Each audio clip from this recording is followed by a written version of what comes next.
making videos, I like the process of doing it. The profiles that we do, I need for me. I listen to every morning. I need them in my life. And so even if nobody liked them, I would still have a skeleton team doing it for me just so that I had something every morning to watch. And I think what ends up happening is a lot of entrepreneurs, they get caught up on running their business and just trying to play to the algorithm or just trying to play to the market.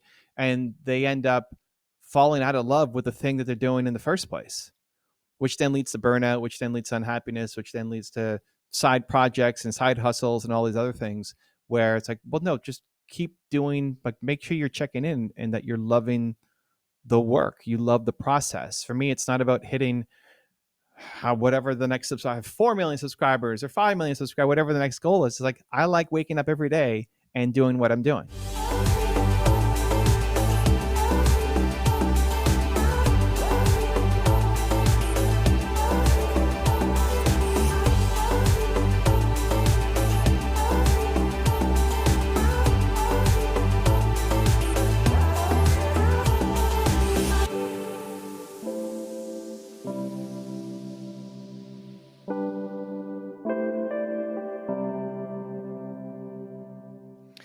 Hey, what's up, everybody? Welcome to a brand new episode of the None of Your Business podcast.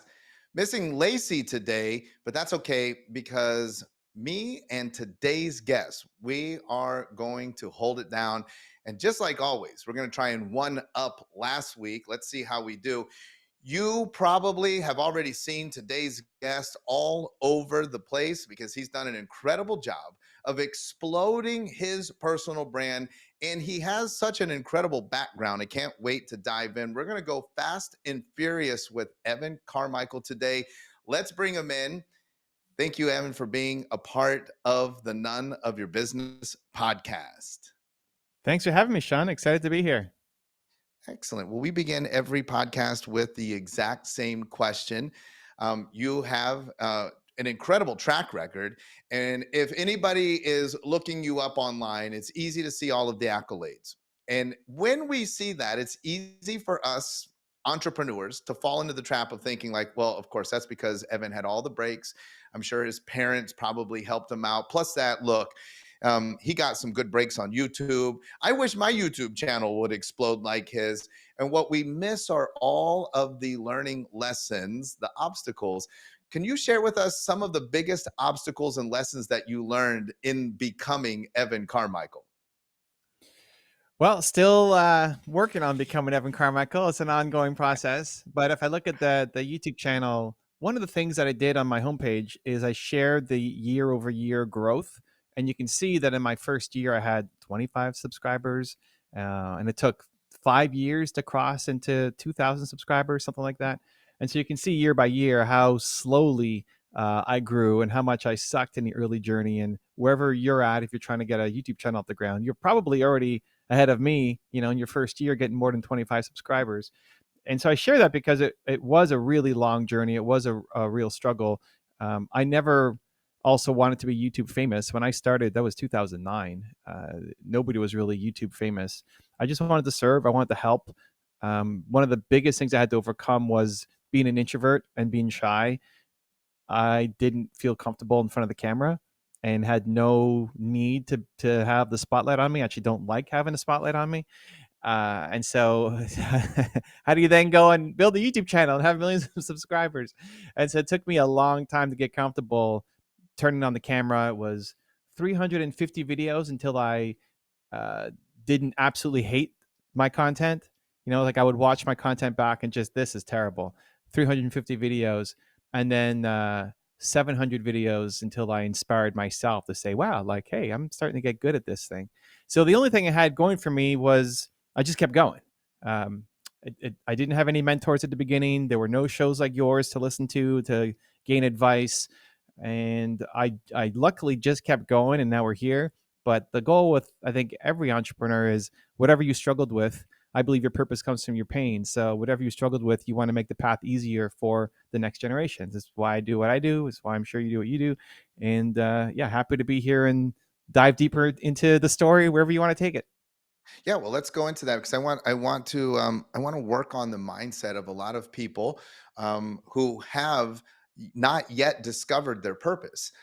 Because we look out podcasts, YouTube channels, people have big messages. They want to change the world. I run into that all the time. Like, oh, Sean, if people just knew, I'm like, yeah, but there are platforms like podcasting, YouTube. Why aren't you sharing your message? And then they run into this, and it sounds like you had the same thing. Yeah, but I don't know what I'm going to talk about. What am I going to say? So let's go back to the 25 subscribers and you just starting out. So you didn't want to be YouTube famous. You start this. Talk to us a little bit about what's in your mind when you're starting this, and how do you discover what the heck to even talk about? So I started my channel in November of 2008 is when I created the account, and I didn't upload my first video until April 2009. So it was already in. I was like everybody else. Like I set up an account, and then just months go by before you do anything because I was worried about having the perfect video and who's going to edit it and what's the camera going to be and what's my script going to be and all of this stuff, all of the usual things that we all think about when we first get started.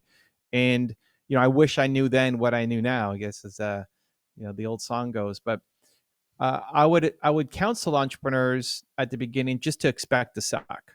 Just expect to suck. Expect your first video to suck. Expect your first workout to suck. Expect your first time getting on a snowboard to suck. Just expect to suck. That doesn't mean that you suck as a human. It just means you don't have the skill yet. So the challenge for a lot of people is we know what looks good. Somebody might be watching your show. It's like, oh, look at Sean. He's got it all figured out. He's articulate. He's got a camera. He's got great guests. He's got a microphone. He's got all this fancy editing. It looks like you've got it all together. And so because they know what good looks like, then when they go and they try to create their own, say, oh, well, I can't do that. Mine sucks. And so that means they never post. So you can't go into the gym and look at the strongest guy and then say, well, because he's there, now I can't get started on my journey. So just expect to suck at the beginning. And I tell people, make 100 videos before you judge yourself. Just make 100 videos. You can go look at my 100th video. You can go look at Gary V's 100th video. It's still not anything super spectacular, but make 100 videos before you start to critique yourself and say you're not cut out for this and you suck and you're never going to make it.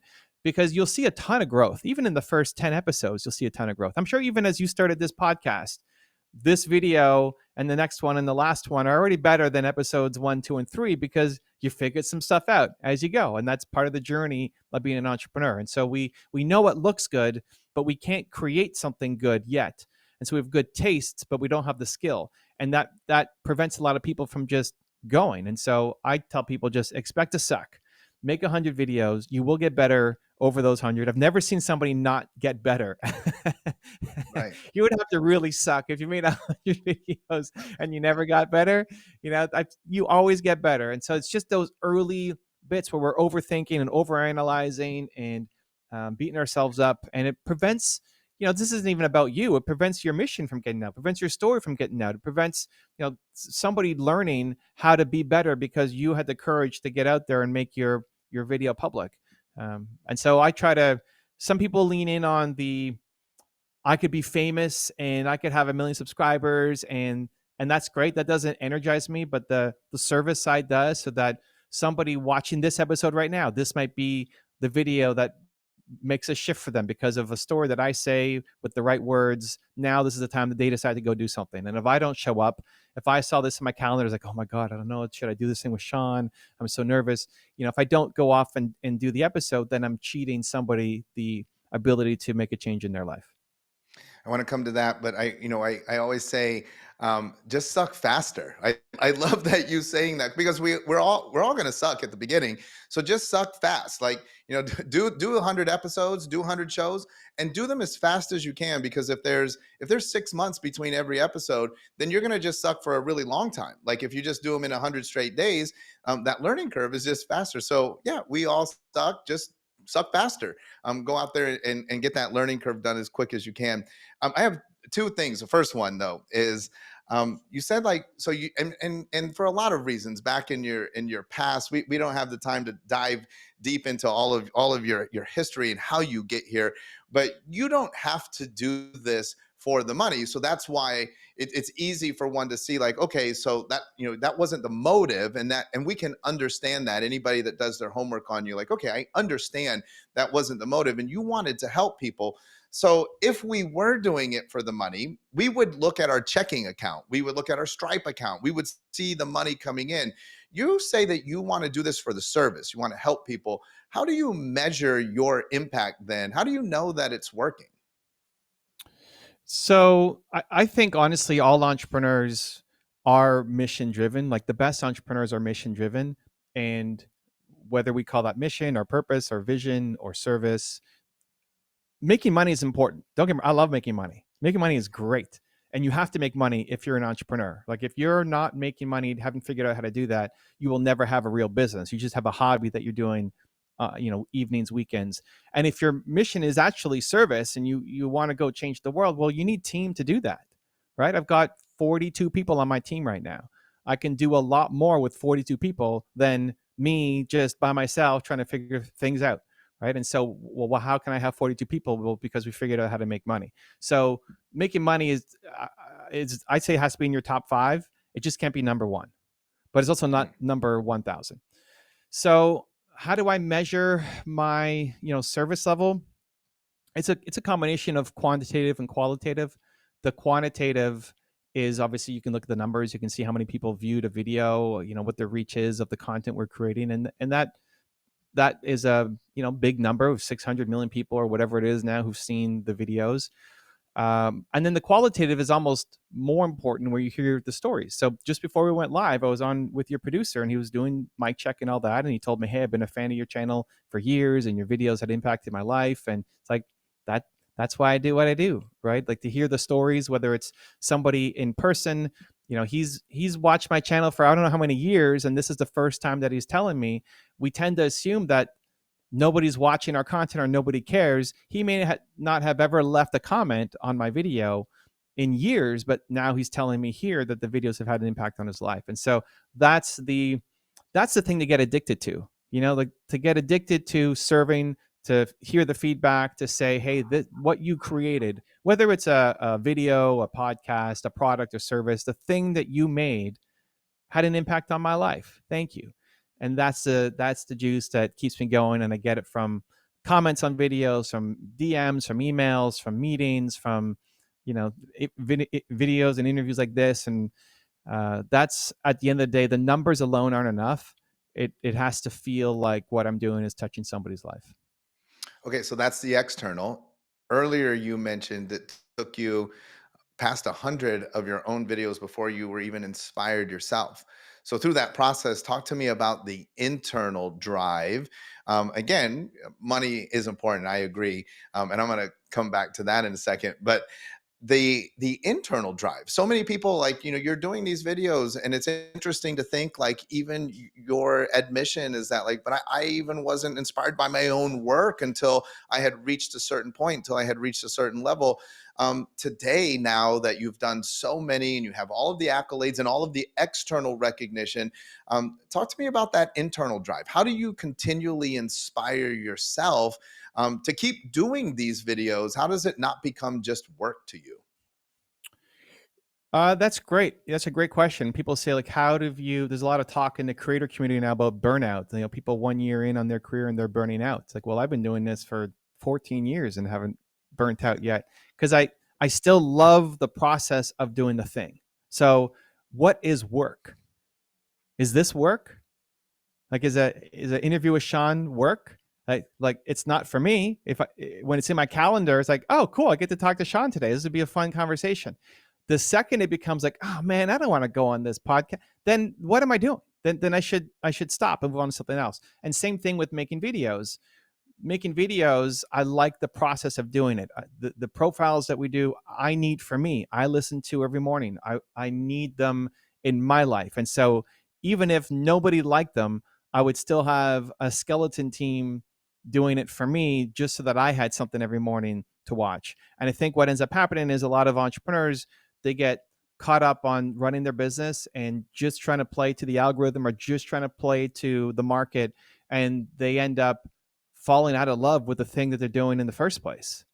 which then leads to burnout, which then leads to unhappiness, which then leads to side projects and side hustles and all these other things where it's like, well, no, just keep doing, like, make sure you're checking in and that you're loving the work. You love the process. For me, it's not about hitting whatever the next I have 4 million subscribers or 5 million subscribers, whatever the next goal is. It's like, I like waking up every day and doing what I'm doing. I love that we have work and we have play. And as little kids, we have play and no work. And as adults, we have all work and no play. Um, Joe Dispenza talks about how when kids are in a state of play, you lose track of time and space, right? Like when you're young, your mom would come out and be like, "Evan, it's time to come in." And you're like, "What?" And they're like, "Well, it's dinner time." And you'd say, "But I'm not hungry." And all entrepreneurs can identify that, right? When we get into that state of play and the day's over and you're like, "Oh, I think I forgot to eat lunch today," right? Like you just lose track of time and space. I want to talk about though what it looks like today, and this is real. A lot of people truly do admire you, look up to you. Literally, I've met people that it's creepy because they want to be you. And oftentimes, because you say, listen, I still love doing this, it can look super glamorous. It could be super easy. Tell me about the rough patches, even on the day to day. What are some, because I always tell people this, look, you look at Evan, there are still things that Evan does that Evan has to do because it's part of the business. He's employing people. We have to generate the revenue to keep these people under our employ. It's not just he wakes up and it's all roses. One, what are some of those things that you just have learned to, that are a part and parcel to being the brand, to being you? And how do you navigate, how do you push through any of the parts of the job that are like, yeah, but it just has to get done, whether it's accounting or any elements that just are not your jam? Yeah. So, I have a couple rules, I guess, that have served me. The first is, if it has to get done once and I need to do it, I'll do it. As soon as it becomes an ongoing thing, it's eliminate, automate, delegate, in that order. Like, does it have to get done? If yes, can I automate it? If no, can I uh, delegate it to somebody else? So you mentioned accounting. That's probably the thing entrepreneurs like the least. Shout out to all the great accountants out there. Uh, Shout out to the lawyers who review our contracts, and that's a disaster. Um, but yeah, I mean, I gave that up. That was one of the first things I gave up.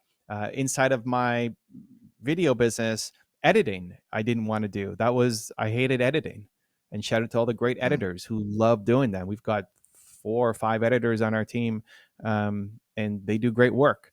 And they don't want to be in front of the camera; they want to edit. So cool. And so, if it's an ongoing thing, I try to get it off my plate as quickly as possible. And the path, especially at the beginning, is trying to figure out, inside my mission, how can I make enough money to be able to hire a team to take away the things that I don't want to do? Where a lot of times entrepreneurs are thinking just big mission out of the gate, which is awesome. And inside that, instead of worrying about how to build a giant brand out of the gate, focus on, how do I make my first 100,000? How do I make my first 500,000? That gets me money to be able to quit my job, do this full time, give myself some financial stability, but then also hire a team to take care of the things that I don't want to do. My biggest challenge on a day to day, I'd say now, is not accounting or doing, grunt work or things I don't want to do.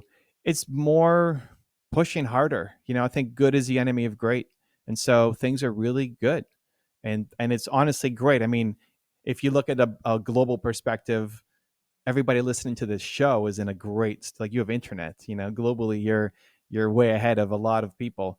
You have food, you have a bed, so you're way ahead already of a lot of the world. But but you could do more, and that's the biggest push. That's why I need Jay-Z in my ear, and Oprah Winfrey in my ear, and Steve Jobs in my ear, and these people. That's why I make the videos I do, because it's easy to wake up and just keep doing the same. It's hard to wake up and push yourself to do something that you haven't done before, to believe in the next version of what you could become. And that's an ongoing struggle. Like, I'm here. This is awesome. I'm talking to you. I feel great. I'm gonna leave and be like, that was awesome. Sean's great. Looking forward to seeing the podcast drop. But then I wake up tomorrow and you're basically starting over. And I'm not really doing a lot of work tomorrow that I don't want to do. Again, if it's in my calendar and I don't want to do it, I'll still do it tomorrow, but then I'm going to find a way to cut that out. but it's the push to want to do something even bigger and the belief that I am capable of doing something even bigger. So in 42 people on my team, that sounds like a big number, and it is compared to 19-year-old Evan who had nobody. And how do I get to 4,200? What does that business look like? I have no idea. Who's even done that in the YouTube space? Like nobody. And so it's those constructs that are limiting that we all need to, but me on a daily basis trying to break through and trying to get the perspective and motivation to do it. One last quick question. I know I got to let you go. You said that you share, and I see this as a trend, sharing transparency amongst entrepreneurs that have reached a certain level that others aspire to get to.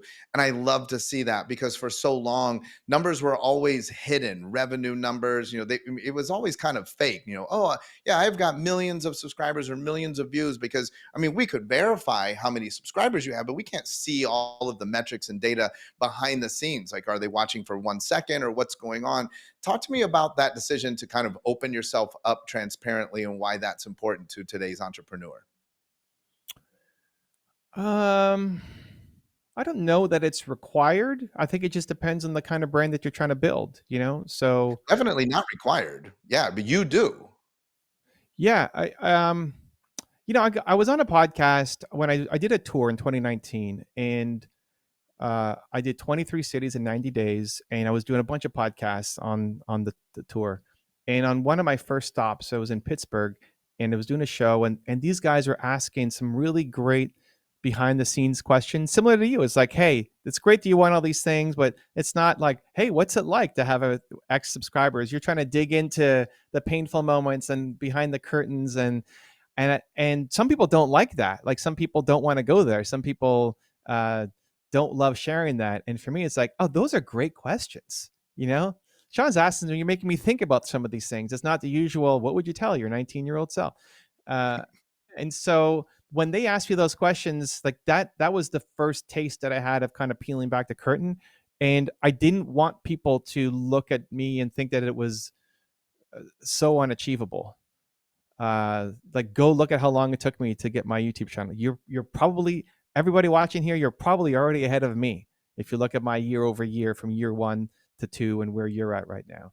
And I thought that was more inspiring, to be able to see that, hey, like, this guy is not that, he's not that far away as a person, where some of the other people have built their brands super successfully on being perfect, knowing everything, no flaws, no admission of weakness, and they've done well too. So there's no right way or wrong way. I think it's just being understanding the message that you want to put out for yourself and what is your brand. And so I'd much rather show the year over year and the slow growth and the mistakes and the failures, because I think that's more inspiring.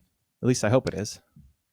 And relatable. I always say there's no one right way to do anything, like what you're saying, but I got to say that, but there is a preferred way for every individual. And I mean, obviously, just look at the numbers. So many people resonate and have you as the preferred model for whatever it is that everyone is trying to build.